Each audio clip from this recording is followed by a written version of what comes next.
go, let's see, Prairie Green.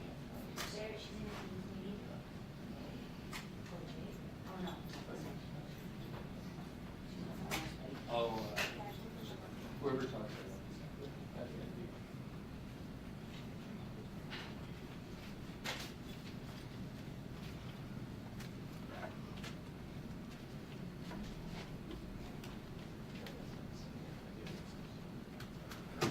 It's like in Newcastle Road.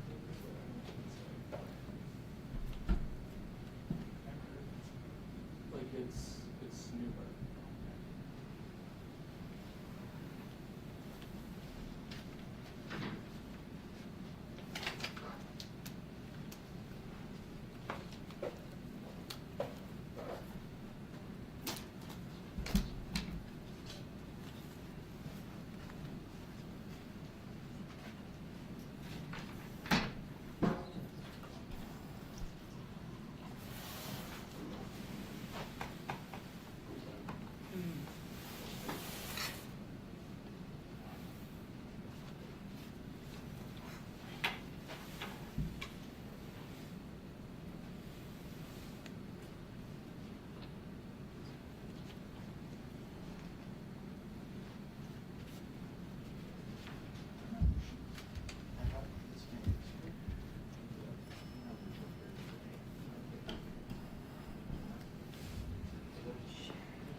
Right now, too. It's, I think it might be Cliff, because he's probably just having more sense. He has a way podcast.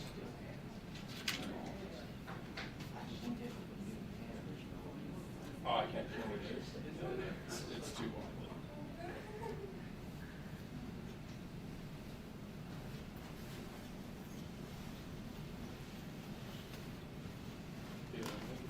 I really like the, well, I mean,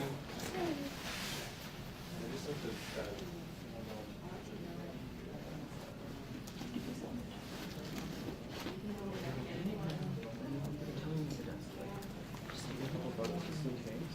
Yeah, that's what I have to do. yeah.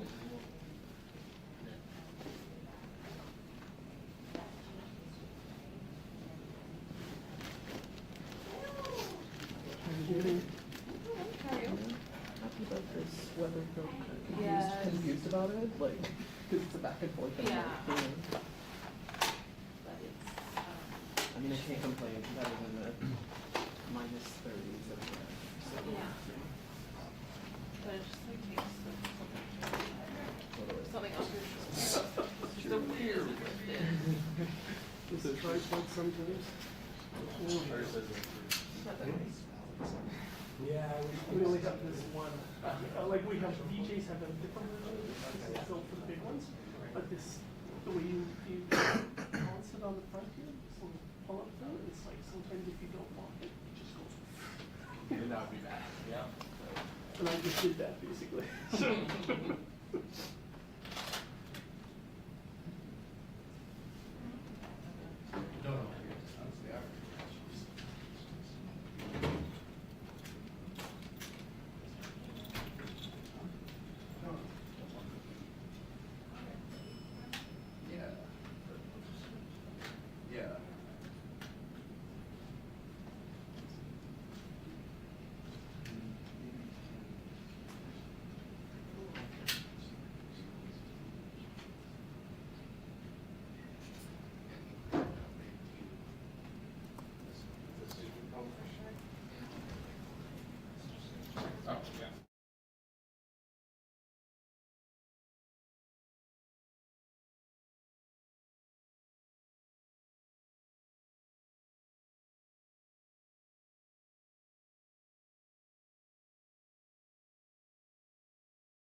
People at the wire, like, they watch the wire or they don't, and you can find it very quickly.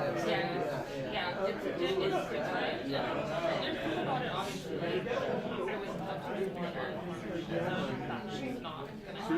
one, that's not gonna happen, but it's fine, like, You'll get more pictures like that, so it's kind of cool. yeah.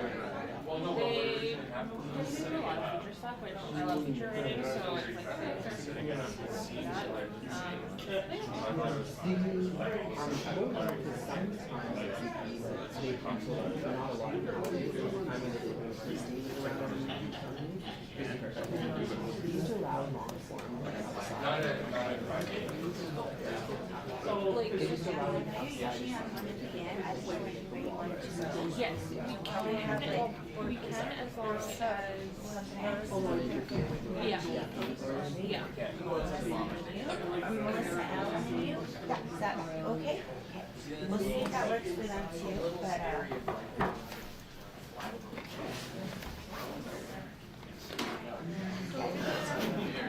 We're gonna get started shortly. I have a couple notes. So we're gonna be starting with a smudge, and then Grandma Shingoose is gonna say a few words. We just ask that you start recording afterwards.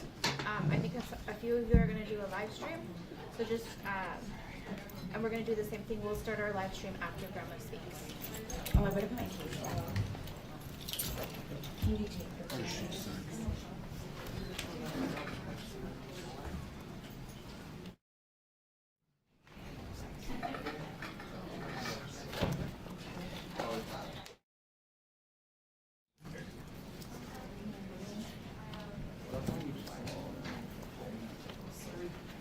Est-ce que dans le processus, il est non de tout le monde qui va. Oui.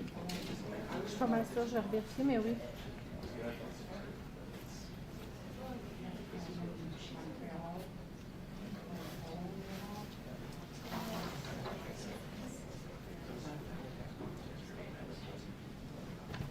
I guess I don't need my purse.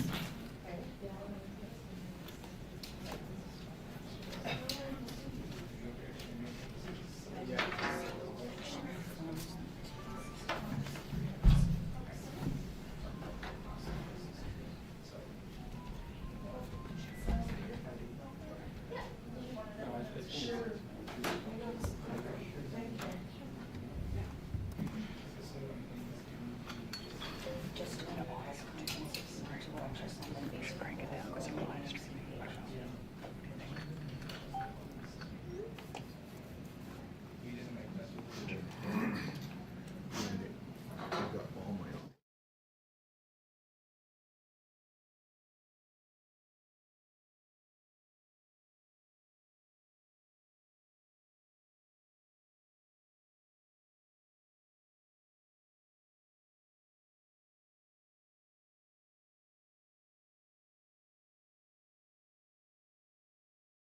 And then I want Jordan beside you, and then Melissa.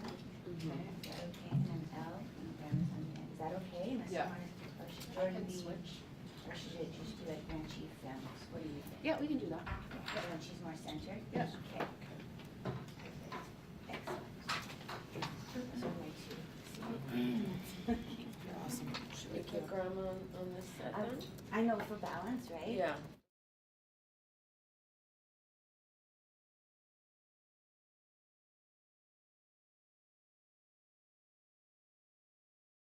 Sorry. I thought about that too, because I know it's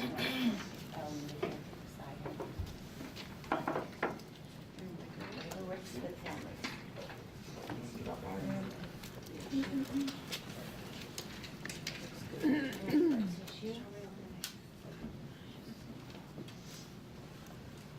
Okay. So for all of you, we remember how before we always had those sliding microphone things?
Uzuan Thompson and Dinoy Maganatak. Thank you so much, everybody, for gathering here today for our Assembly of Manitoba Chiefs press conference with the families. We thank you for gathering. I would like to thank our elder, Geraldine Chingus, for providing an opening prayer for us. Just a conscience reminder that if the families do feel comfortable with doing questions, that please be respectful with the questions that you're asking. They're grieving right now. So just please be respectful of that if they choose to do so. Okay, so we are gathered here. Oh, my name's Kristen Flattery. I am the Women's Coordinator and the PGL Coordinator for the Search the Landfill file, and I've been working on this with the family from the beginning. So I'm very honored to continue to stand by and support them this much time later. To start us off, we're going to have Melissa Robinson of the Harris family, because we are a family first organization. Family goes first. Make sure this thing's in front of you. Yeah. Just want to thank everyone for coming today. You know, the news yesterday, getting the call and arriving on scene, and you know, us having to now, you know, process everything. You know, as a family, we will, you know, we'll continue to be there for each other.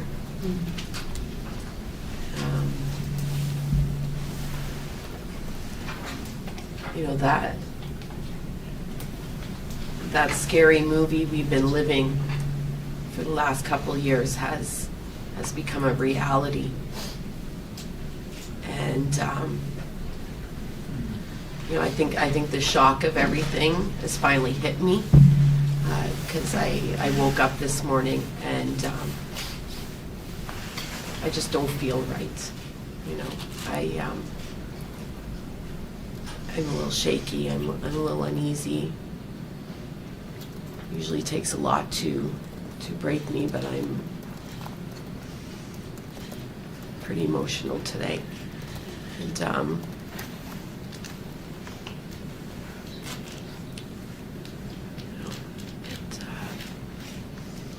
you know, I was thinking back to when we were all told no, right? When the Winnipeg police told us no. You know, when the government, Heather Stephenson, told us no. You know, that couldn't be done, and that it wouldn't be done. You know, to hell with all you guys, because it got done. You know, and it's just beginning, you know. We're going to continue pushing the search, and you know, we're just going to continue lifting each other up, you know, and being there for each other. So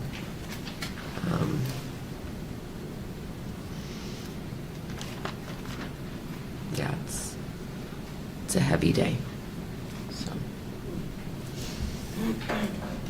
thank you.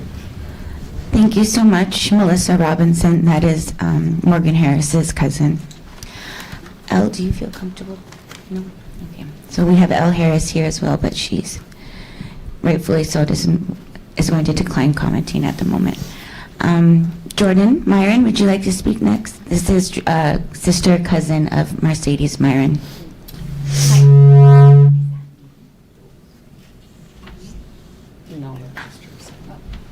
Hi, my name is Jordan Myran. My spirit name is Sweetgrass Woman.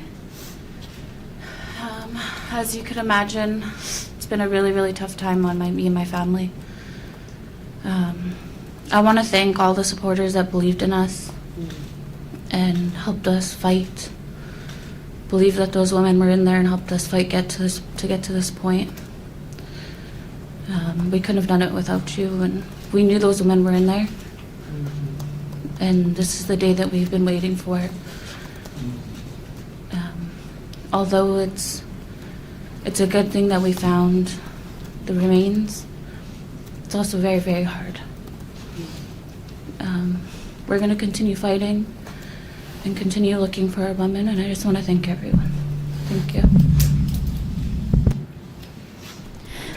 Thank you so much, Jordan Myran. That's Marcedes, Myran's sister cousin. Up next, we're going to have Grand Chief Kyra Wilson of the Assembly of Manitoba Chiefs, who is also a citizen of Long Plain First Nation, like the rest of the family and myself. It's good to have you. Thank you. Good morning, everyone. My name is Kyra Wilson, Grand Chief for the Assembly of Manitoba Chiefs. And I sit here today in support of the Harris and Myran family. You know, yesterday was a tough day, and today is a tough day. And, you know, first and foremost, I want to express my deepest gratitude to Grandma Shingus for your prayers and your love and your support and your guidance. You know, you've been a part of this journey every step of the way, and I know that we all love you so much for that love and support. So thank you for continuing to be here with the family and with myself and even yesterday. So thank you. I want to acknowledge the Harris and the Myran family. You know, we see the families here today, not the whole family, but you know, we have some of the family members here, and I acknowledge everyone within the Harris and Myran family. You know, it has been a difficult journey for everybody. You know, there are so many people involved when it comes to these two families. So, you know, I acknowledge all members of the Harris family and the Myran family, and you know, we're here for you, and we'll continue to be here for you as the Assembly of Manitoba Chiefs. You know, it's been a long journey, and you know, I uplift you today on such a heavy day. You know, your strength and your courage and the love that you have for your family members, your loved ones that you've been searching for in the landfill. You know, that you know, is a true testament to your strength that you all carry. And so I acknowledge that strength that you all have, and even being able to sit here today and speak to, you know, the discoveries yesterday. You know, I also want to acknowledge our late Grand Chief. She was, you know, a strong advocate, a fierce advocate, and, you know, she walked that fight and this journey every single day when she was here. She supported the families. She supported me when I was in leadership.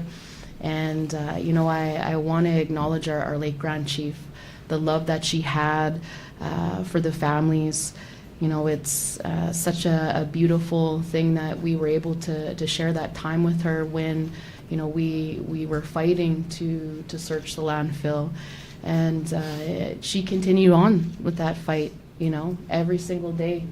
And she was so strong in her beliefs, and she just did so much for Manitoba and for Turtle Island as well. So I acknowledge our late Grand Chief. And so when we think about today and what happened yesterday, you know, the discovery of our loved ones, you know, it is a painful time, but also very much a significant moment in this fight for justice.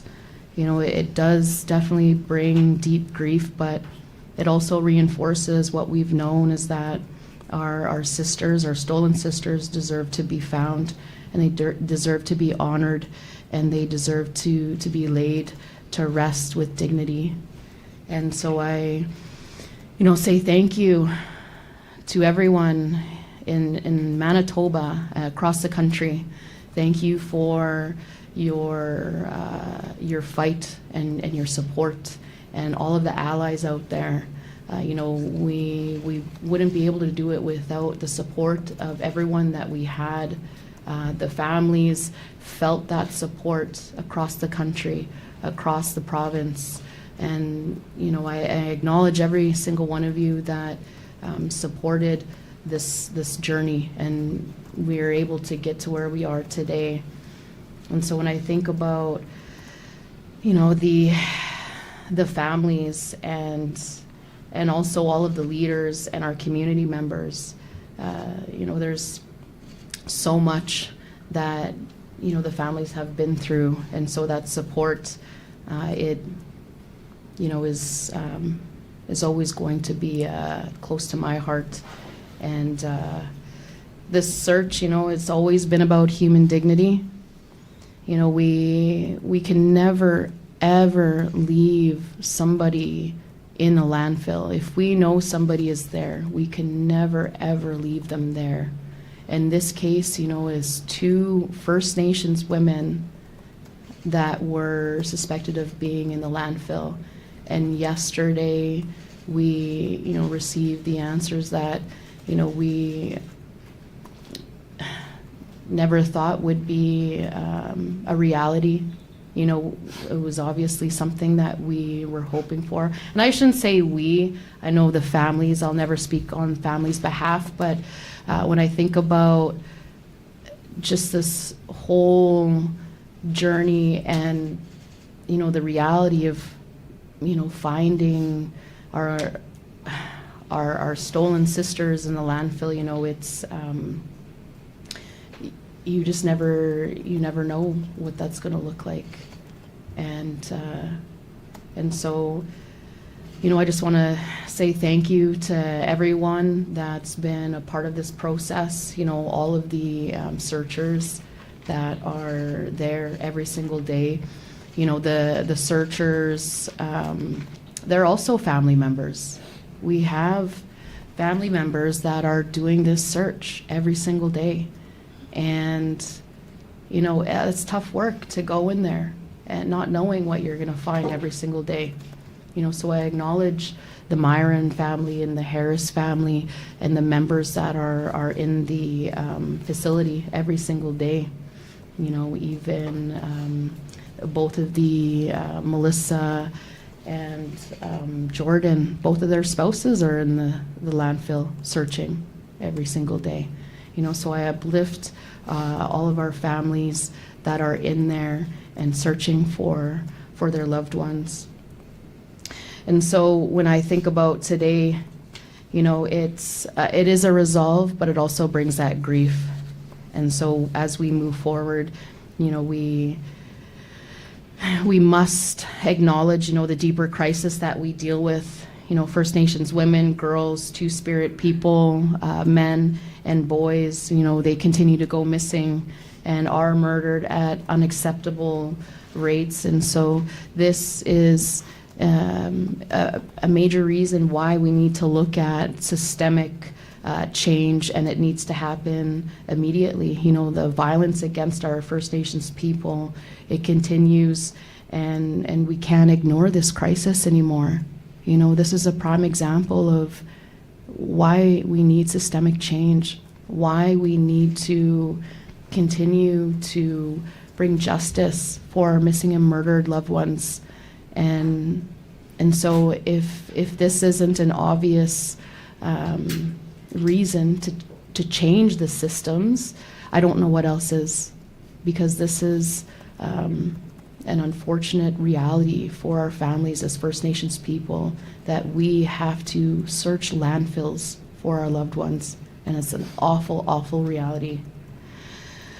So as we sit here today, we we grieve, but we also stand here in our strength, and I acknowledge the strength of our families here.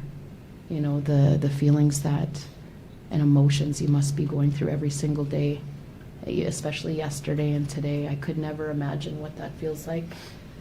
And what I will say is that, we won't stop. I know the families sitting here today, This is about their loved ones, but it's also about the loved ones of our First Nations families that are still looking for their loved ones, that are still missing, that are still being murdered at high rates. You know, these families have become strong advocates for the crisis when we talk about missing and murdered Indigenous women and girls and Two-Spirit. You know, I acknowledge the work of Morgan's Warriors, and they're out there every single day looking for our loved ones from all of our First Nations communities, and the work that it takes to be out there every single day looking for their loved ones. You know, so I acknowledge the work that's happening right now, and the work that you are taking upon yourself, you know, with no funding, no financial supports from any organizations or any governments, but not yet. Hopefully soon you guys will get that. So what I will say is that we won't stop until our people are safe, until First Nations people are safe, till our families are safe. This will continue to move on in terms of our fight for our justice when we talk about missing and murdered Indigenous women and girls and Two-Spirit, also our men and our boys. You know, we obviously stand here today together in the fight for justice, and we stand for our stolen sisters. So I want to say thank you so much for being here today and listening to the families, miigwech, and thank you to all of our allies out there. Thank you.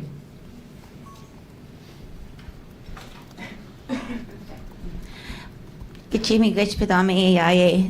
you so much to our Grand Chief Kyra Wilson of the Assembly of Manitoba Chiefs. I'm just going to ask at this time, does anybody else want to say anything else that they wanted to add, or you guys are good? Are you comfortable with answering questions? I just want to Yeah. ask the public to give me and my family some space at this time. We need some privacy, and we won't be answering any of the media's requests or anyone that's been reaching out. Thank you. Thank you for that reminder, Jordan. That goes for both families. Both families have requested that media, please, this is why they're here right now. This is the opportunity, so please respect them after that. And also I just wanted to say for the people that are watching on like the Facebook Live, that there are mental health resources that we did share on our Facebook page that are available to you if anyone has feel triggered, including the family members, but thinking of the community out there at large. And also MKO, they do take intake, and they're a great resource as well. Do you want to do some questions? Do you feel comfortable? Okay, and like I said before, please be respectful with your questions. This is a human being that we're talking about that was found, someone's loved one, and there are certain questions that they cannot answer, so please be respectful so I don't have to cut you off. Thank you. For Melissa and Jordan, and leading up to this, had you sort of prepared for this happening, and if so, how did you do that? I don't know how you could possibly prepare, you know, knowing you know, when the work started back in December,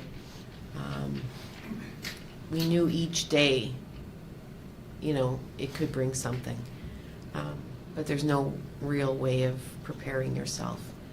So you know, when I got the call yesterday,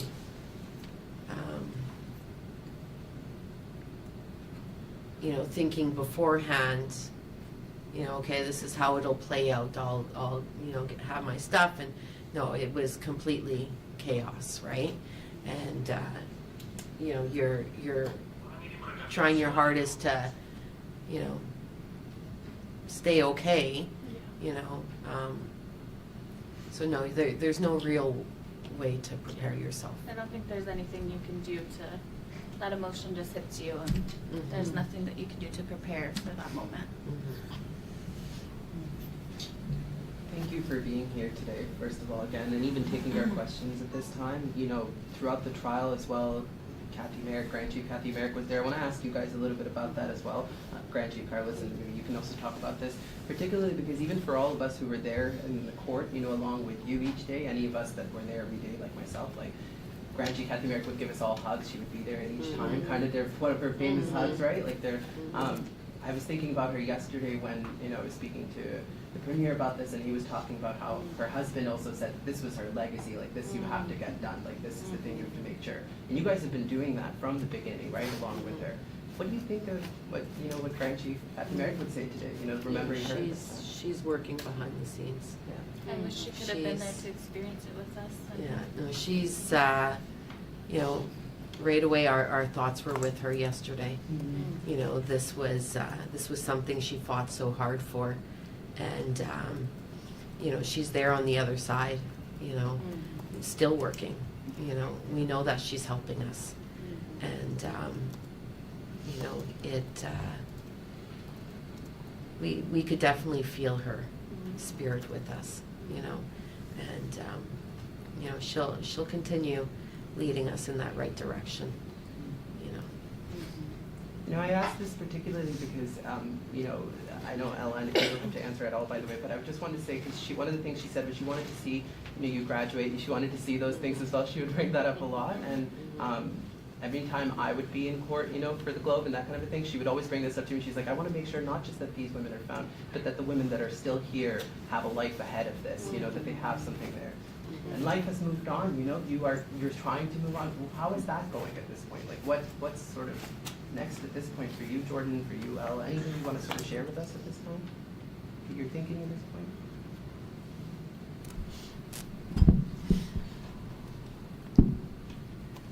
I don't think there's no telling what's going to be next. When I heard this yesterday, again, it's not expected, and I wasn't expecting it so soon because of how hard we had to fight for this and how hard we've been fighting for the past 2 years. I wasn't prepared myself. I did not prepare myself for it happening so soon. When I got the call yesterday, my heart dropped right down to my stomach, and my first thought was Kathy. I knew she would be really proud of how far we made it and how far we fought and how far we've gotten even without her being here, and how far she's fought for us. I know she'd be very, very, very proud of where we are and how far I've gotten myself, because I remember when this all started, it was very, very hard on me. I remember I was dropping out of school, and I didn't see myself making it too far in life after I found out about my mom, because I just turned 18. I just became an adult without my mother. And yesterday, all I could think about was I want my mom. No one should go through any type of heartbreak without their mom. Yesterday, when I left the landfill, I felt like I was abandoning her again. I felt like I was leaving her. No family, no person should go through what we went through. And again, to every one of you that said no, to every one of you that didn't believe in us, do better. Do better. How could you? How can you say no to somebody's little girl? That's my mom in there. That's family in there. And it's absolutely disgusting to hear anybody talk about my mother like that. And I'm very proud of how far I've made it without her. That I've graduated, and that I'm living on my own, and I'm doing a lot better than where I was 2 years ago. And I'm on my journey of healing. But every day, I just think I want my mom. I want her to be there for me. Because it's so hard. It's really hard going out there. It's hard watching even simple movies. Because you see all these movies with loving families and having that parent system next to you to be there for you. It's heartbreaking to know I'm never going to be able to get that. And I want you all to think of that for every one of single of you who said no to the police system, to the government. You sit there and think about this. Think about how disgustingly you treated us. And think of how far we made it, even though you said no. Look where we made it. Look where we are now, and we're not done. Not at all.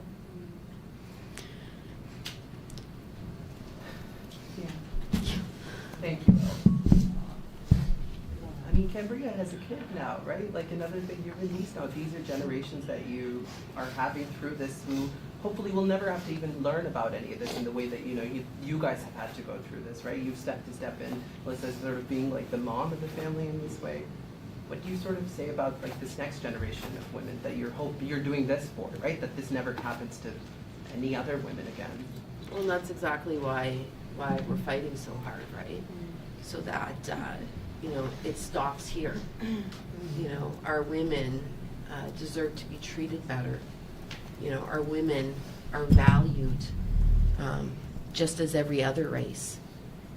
So I know for myself, for my husband, we will continue, to push for that change so that our grandchildren will never have to experience any of this, go through the same heartbreak.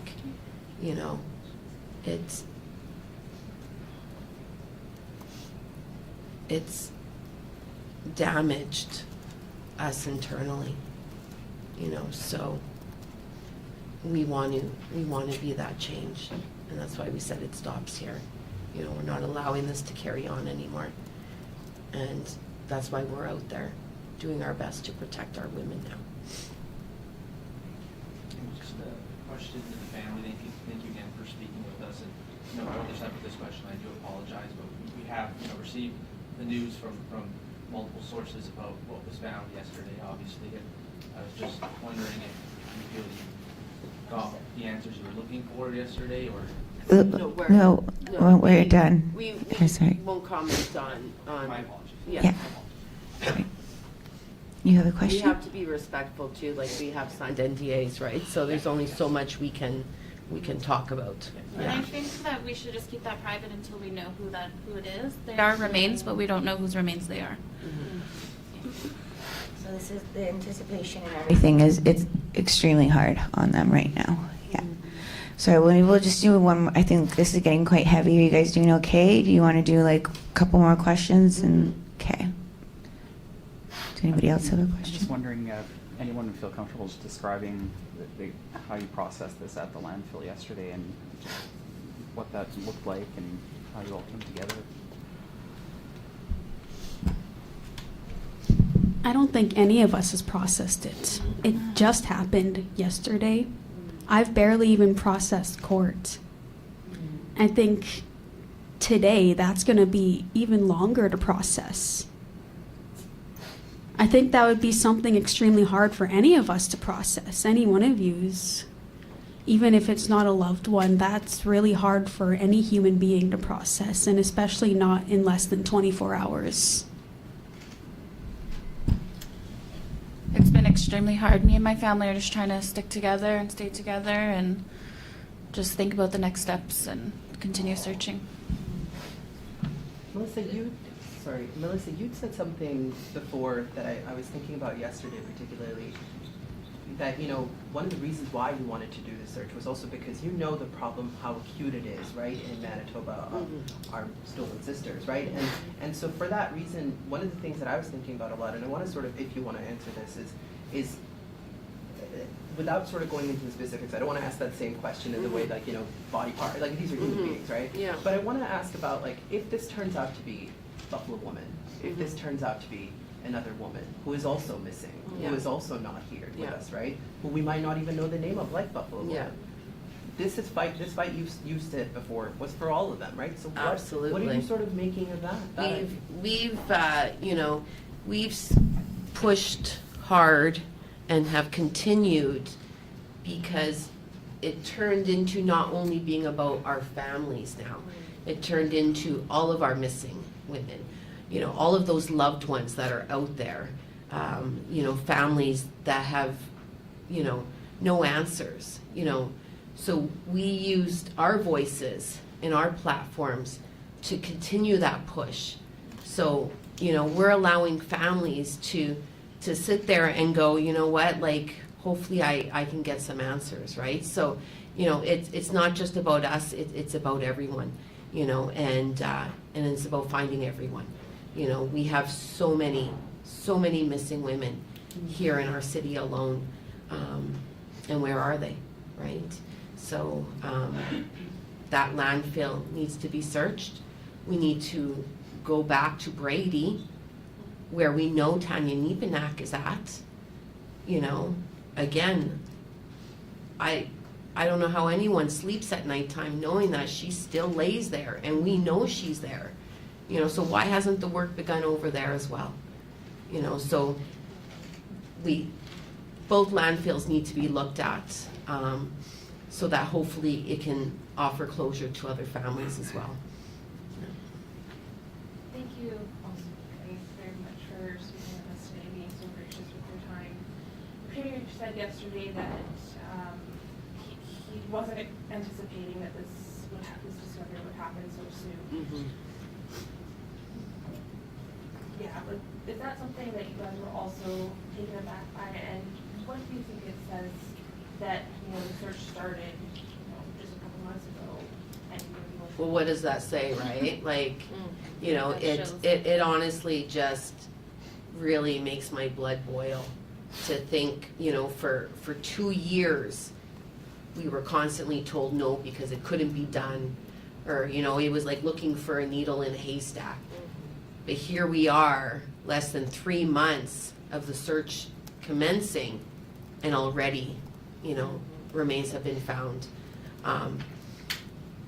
So yeah, it gets me very angry. You know, like I said, you know, I think back to when we were going to Ottawa, you know, days in, after getting the news of everything, and the Winnipeg police stopping us at the airport, telling us why it couldn't be done, you know, because it was Prairie Green and the surface, and they gave us all these reasons as to why they couldn't, but nothing as to why they could, you know. So a complete no from the beginning, complete no from the provincial government, where she couldn't even read the feasibility study where it showed in there how it could be done.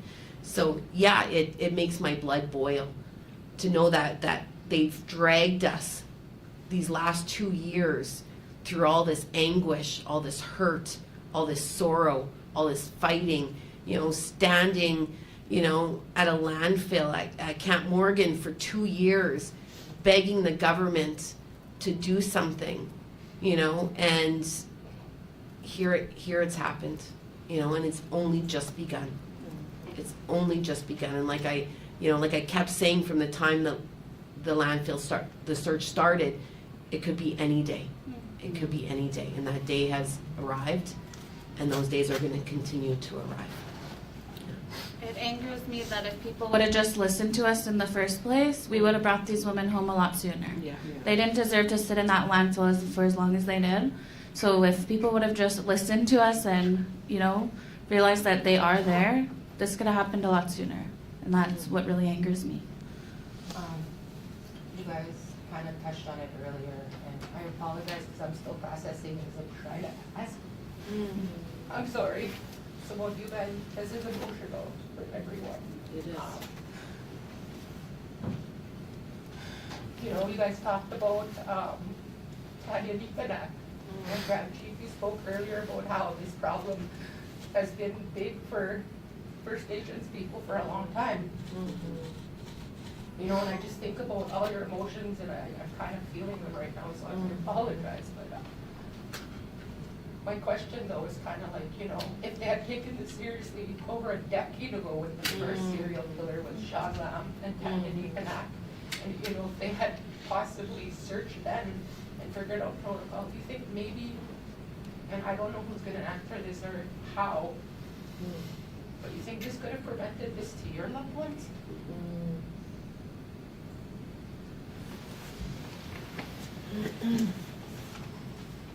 I can speak a little bit about that. When we think about First Nations people and our families and our nations, day in, day out, we are always being stopped when it comes to taking care of our own families, our own children. And it's government. First Nations people are the only people that have to deal with policy and legislation that dictates our lives every single day. We have so much love for our families, for our nations. We know what we need to do when it comes to our communities and our people. We've known this time immemorial. We are the first peoples of this land. We know these lands.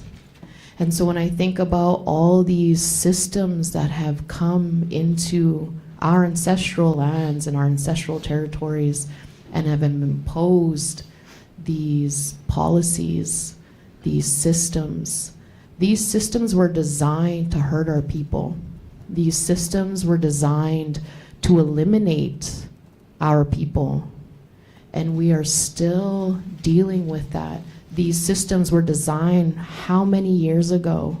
So many years ago, hundreds of years ago, these systems were designed to hurt our people. And we sit here today still dealing with those implications. And so if government, all levels of government, would actually listen to us on how we want to take care of our families, these things can be prevented. You know, and when we think about Winnipeg Police, RCMP, all of these policing systems that were designed to incriminate our people, really, they weren't designed to support our people. And I know it's difficult to say that because we have some great people that are working within these systems, but then we have some people that say, no, we're not going to search for your loved ones. And so those people that say no, and even if you maybe didn't even say it publicly, maybe you were thinking it, you know, we see this stuff, we read this stuff on social media or in conversations. People are saying things like, oh, we should have spent the money with something else. Like, shame on you. If your loved one needed to be found, no matter where that person is, we would have been there to support you. So all this talk about spending money, there is no price when it comes to a person and their dignity. And so that's what we talk about today is all these systems. You know, when we talk about government, we talk about police, we talk about child welfare, all of these different systems that our families are involved with every single day. What I will tell you is that as we sit on Treaty 1 territory, this whole region is ancestral lands to First Nations people, to Dakotas, to the Innu, to the Dene. You know, all these resources that are being taken from our lands, if we received any benefit from that, we would be able to do what we need to do for our people. But what you see happening right now is all these resources are taking away from our lands, and then we're the ones that are suffering. So when it comes to all these systems, all this could have been prevented, and we can prevent things today if we just change these systems. And so government needs to start listening to our people. That's what needs to happen. Government needs to stop dictating our lives. They need to stop telling us how to live our lives, how to take care of our families. We have the answers. Just stop it. Like, it's enough already. Right now is a prime example. If you listen to us, how many years ago, this could have been prevented. So I just want to say that. Thank you. Thank you so much. Thank you so much, Grand Chief. Sorry, my mic wasn't working there. I think the families are a little are emotionally spent. It's been a crazy 2 days, but I really want to thank you for gathering. However, before we close, I would like it if Grandmother Shingoose, our elder, if she could please do a closing prayer so we can close. And if everybody could please rise if you're able. Thank you so much.